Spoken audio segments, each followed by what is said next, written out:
Chapter 11 of Peggy's Trial by Mary Knight Potter. Recording by Leanne Howlett. The Stepmother and Peggy's Thanksgiving. "Little maid," he began, "I am going to tell you a story. Once there was a father and a mother and 3 tiny children. They were all very happy together, and the father loved the mother more than words could begin to tell. One day when the oldest child, who was a little girl, was about 5 years old, the dear mother was taken very sick. Nothing the father could do could make her well. The angels came and took her away with them to heaven." Here Peggy put up her hand and stroked his face gently. "Then the father and the 3 children," went on the doctor, "were left alone. Though the children were too young to remember their mother very well, the father always remembered her better and better, and he was lonesome beyond all telling. So he worked harder than ever to make the days go quicker. After 5 or 6 years he hadn't forgotten the dear mother at all, but he was beginning to see that he had not the right kind of a home for the 3 children. He was away most of the time and they were left with a nurse. The nurse meant to do well, but she was not a very wise woman. The children were growing up a little rough and unruly, not at all as their mother would like to have them. They didn't always mind, and sometimes they even had fights together." Dr. Clayton stopped a minute and looked searchingly at Peggy, who blushed furiously. "They didn't fight very often," she murmured apologetically. "Altogether too often for loving brothers and sisters," said her father, shaking his head. "Now," he continued, "about this time the father had learned to know a very sweet and gentle lady. He had grown very fond of this lady. But that didn't mean that the memory of the mother was any less dear or sacred to him. This new friend, this gentle lady, was very, very fond of children too. The father knew his little folks would be much better and much happier if she could always be with them. He knew she would take care of them and teach them all the things their own mother would have taught them. She doesn't expect them to love her more than they did that first dear mother, but I am sure if they only give her a fair chance they will love her very, very dearly indeed." By this time Peggy was crying softly with her face hidden. Dr. Clayton gently turned it up to his, and then he spoke more seriously even than he had spoken before. "Peggy, if my little maid cannot say with all her heart that she will do her best to make a happy home for the loving lady, the lady shall never come at all. Can't you trust your father, Peggy?" Peggy's arms went close about his neck. A very tearful, contrite little voice whispered, "I do trust you now, father, and I'll try to love the new mother." Just then there was a knock on the office door, and Dr. Clayton called, "Come in," without getting up. When the door opened, Peggy tumbled out of his lap in such a hurry that she almost fell sprawling on the floor, for the visitor was Miss Edith Barton. "My Miss Barton!" shouted Peggy. She forgot her tears, her great trial, all the disagreeable and harrowing experiences of the day, in the delight of seeing this dear friend. She did not notice, as she hung on one arm after giving Miss Barton a sounding kiss, that her father had taken the young lady's other hand and was still holding it. "When did you get back?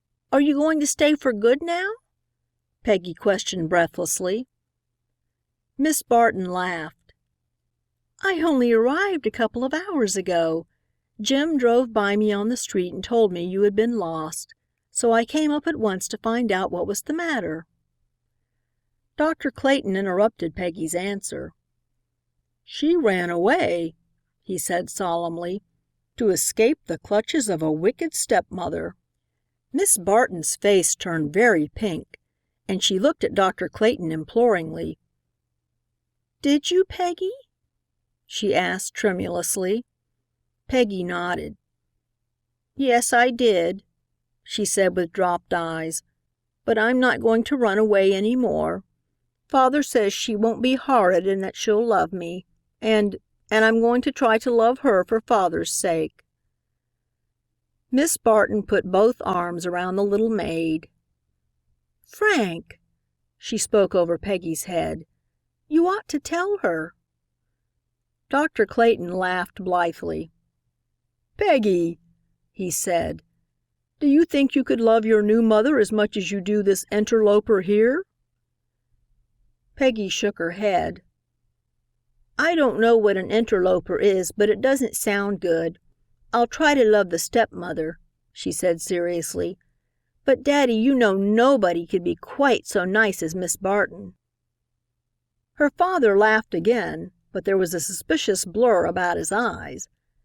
Then, to Peggy's intense surprise, he turned to Miss Barton and, putting his arm around her waist, bent over and kissed her. "That is just what I think, Peggy. Nobody could be quite so nice. That's why she's going to be the stepmother." Peggy stood staring, her mouth and eyes wide open. For a moment she could not believe what was so evidently the truth.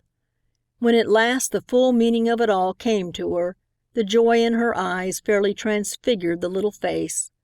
Softly she clasped her hands together as she gazed at the two dear people before her.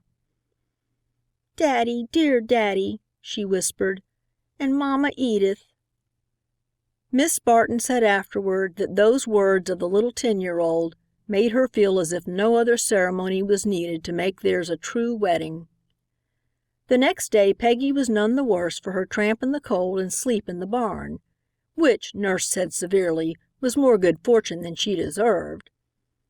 "If it hadn't been for the buffalo robe," she added, "you would probably have frozen in the barn."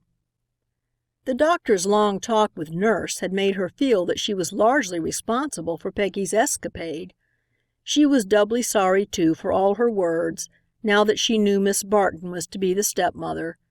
Curiously enough, no one had suspected that she would be the future Mrs. Clayton. The doctor's visits to Carver were supposed to be intended for the cousin with whom she was staying. As for Peggy, she was so happy that she had almost forgotten her dread and fears of yesterday. That very day came a letter from Cora May. "My new mother is here," Cora wrote, "and she is the dearest new mother you ever saw. She says I can visit Grandmother whenever I want, and that Grandmother must visit us often. Home is much nicer than it was before." "Ted," said Peggy impressively as she read the letter, "you don't ever want to believe any bad thing about anybody till you see her yourself. I think stepmothers are all beautiful." "When a man like my father," answered Ted oracularly, "marries a stepmother, you can just be sure that she's most as splendid as he is himself."